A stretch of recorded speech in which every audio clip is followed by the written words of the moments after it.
Hey, what's up guys? Welcome to Curious Kingdom. Today we are recapping horror movie Cherry Falls. The movie begins with a young couple named Rod and Stacy engaging in a passionate makeout session inside a car in a wooded area. Rod attempts to escalate things, but Stacy resists and becomes angry, storming out of the car. Unbeknownst to them, a mysterious person watches from a distance as they express their desire to be each other's first and resume making out. Suddenly, the unknown person drives up behind them, shining bright lights. Rod steps out of the car to investigate and encounters a dark figure with long hair. The figure viciously attacks Rod with a knife, while a terrified Stacy locks the car doors. However, upon hearing Rod's pleas for help, she unlocks the doors. As Rod tries to get back into the car, the figure strikes again, ultimately killing Rod. Stacy desperately tries to escape but finds herself cornered against a tree. Meanwhile, we are introduced to Jody and her boyfriend, Kenny. Kenny suggests seeing other people after Jody refuses to be intimate with him, leading to their breakup. Just as they are dealing with the fallout, Jody's mother, Marge, interrupts them and takes a cigarette from Kenny. Marge allows Jody to sneak in after curfew to avoid her father, Sheriff Brent Markham.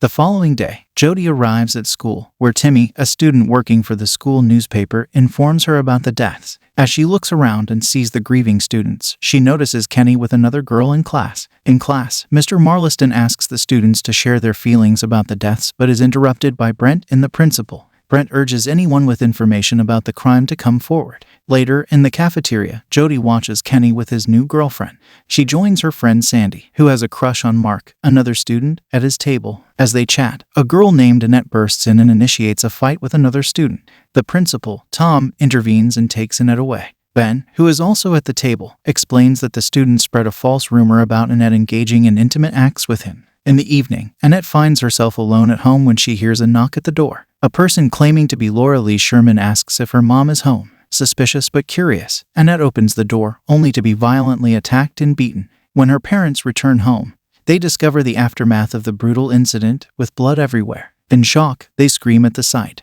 Brent and Deputy Mina arrive at the scene, finding Annette's lifeless body hanging from the ceiling. The FBI takes over the investigation and discovers that Annette had the word virgin carved into her body, indicating that the killer accurately targeted their victims based on their virginity. Following this horrific discovery, Brent instructs Mina to organize an emergency town meeting for the parents of teenagers attending the school. Meanwhile, Jody submits her paper to Mr. Marliston and becomes upset when he brings up her recent breakup with Kenny. Sensing someone watching them, Jody convinces Marliston to investigate. He finds a cigarette but unknowingly throws it, hitting someone's hidden foot. Jody requests another conversation with Marliston before leaving the scene. During the gathering of parents at the school, the principal tries to prevent Brent from revealing information about the victims being virgins. Jody and Timmy secretly observe the meeting from a higher vantage point.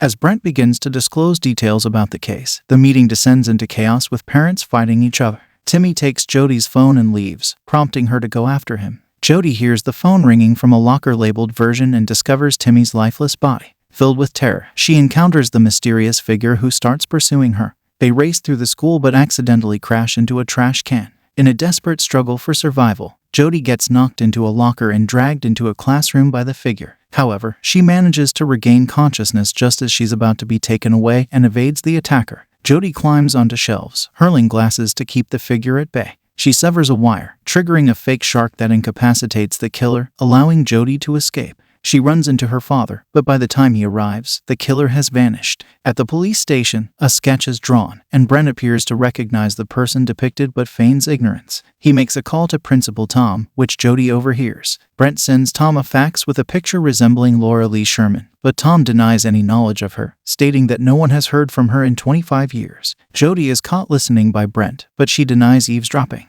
Sandy arrives and informs Jody that all the students are planning a party where they will become intimate to protect themselves from the killer. Jody and Sandy head to school, where Jody is applauded by the students, relieved that she survived the attack. She reunites with Kenny on the bleachers. Meanwhile, Cindy prepares the girls for the party, answering their questions about intimacy, while Mark and Ben eagerly anticipate the night while getting high. News about the deaths and the party reaches the school. Tom threatens disciplinary action if the students attend the party, but they are thrilled at the prospect of losing their virginity. After Jody returns home, she questions her mother about Laura Lee Sherman, but her mother claims to have never heard of her. Doubting her mother's response, Jody sneaks out. At the police station, Brent informs Mina that he is heading to Virginia. She asks him about the party, and he instructs her to keep an eye on it. Jody goes to the library to research Laura Lee Sherman and discovers a news article about her disappearance. Curious, she investigates a noise and finds her mother in the library. Marge shares the story of Laura Lee Sherman, who had accused 4 drunk seniors of assaulting her. No charges were filed because the boys came from influential families,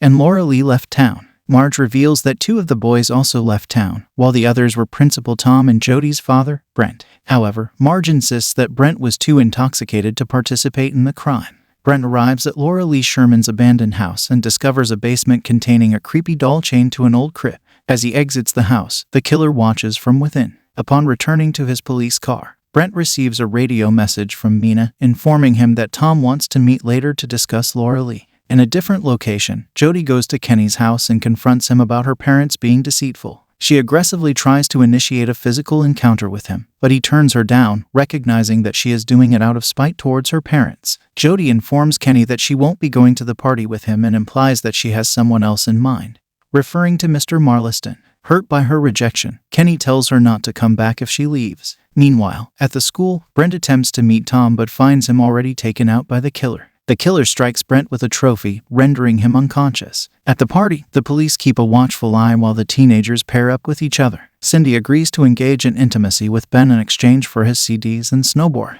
Kenny rejects an offer from another girl in order to pursue Jody. At Mr. Marliston's house, Jody helps him move a large crate into his basement. Curious about its contents, she asks what's inside, to which he cryptically replies, "Your dad, maybe mine." When Jody discovers her father, Mr. Marliston knocks her unconscious. Upon awakening, she finds herself strapped to a chair next to her father. Mr. Marliston threatens Jody with a blade while compelling Brent to disclose the story of Laura Lee Sherman. Brent starts recounting the tale, revealing that he and his friends encountered Laura Lee, a girl whose car had broken down during their graduation celebration. He admits that he was intoxicated and his friends began teasing her. Laura Lee grew angry, insulted Tom, and tried to escape, but they caught her and assaulted her. Brent confesses that he was fully aware of his actions. As Mr. Marliston dons his ominous attire, he discloses that Laura Lee loved Brent when they were children. He explains that he was frequently abused by her because he resembled Brent, stating, "We have the same eyes, Dad." Marliston declares that his motive is to punish hypocrites by taking away their innocent children. At that moment, Kenny arrives at the house, banging on the door. Just as Mr. Marliston is about to harm Jody, Kenny demands to know her whereabouts. Mr. Marliston denies her presence and Kenny punches him, entering the house and locking the door. In the climactic ending, Mr. Marliston grabs an axe and attempts to break down the door. Kenny manages to free Jody and Brent. A fight ensues between Grant and Marliston, resulting in Brent being stabbed and struck by the axe, causing his demise. Jody and Kenny flee through the woods while Marliston relentlessly pursues them. They encounter a police officer who questions them but is swiftly dispatched by Marliston with the axe. Jody and Kenny seek refuge at the student party, where chaos ensues. Jody alerts everyone that Marliston is the killer, prompting a frantic scramble to escape. Amidst the commotion, Jody and Kenny become separated. As the terrified teenagers rush out of the house, Marliston grabs Jody and begins to choke her. However, Kenny intervenes and gets injured in the process. Marliston lunges at Jody, but she throws him through a glass door, causing him to fall off the balcony onto the ground below. Mark checks Marliston's motionless body, but he is suddenly attacked. Mina appears and fires multiple shots at Marliston, finally putting an end to his reign of terror. The frightened teenagers look on in terror as Jody and Kenny find solace in each other's arms. In a subsequent scene at the police station, Jody, her mother, and Mina collaborate to conceal Brent's actions from the FBI. They successfully cover up the truth, and Jody catches a glimpse of Marliston, but he mysteriously vanishes before her eyes. As the film concludes, uncertainty and unease linger in the air. That's all for today, folks. Like, share, and subscribe for more such content. Curious Knight signing off. Stay safe, stay curious.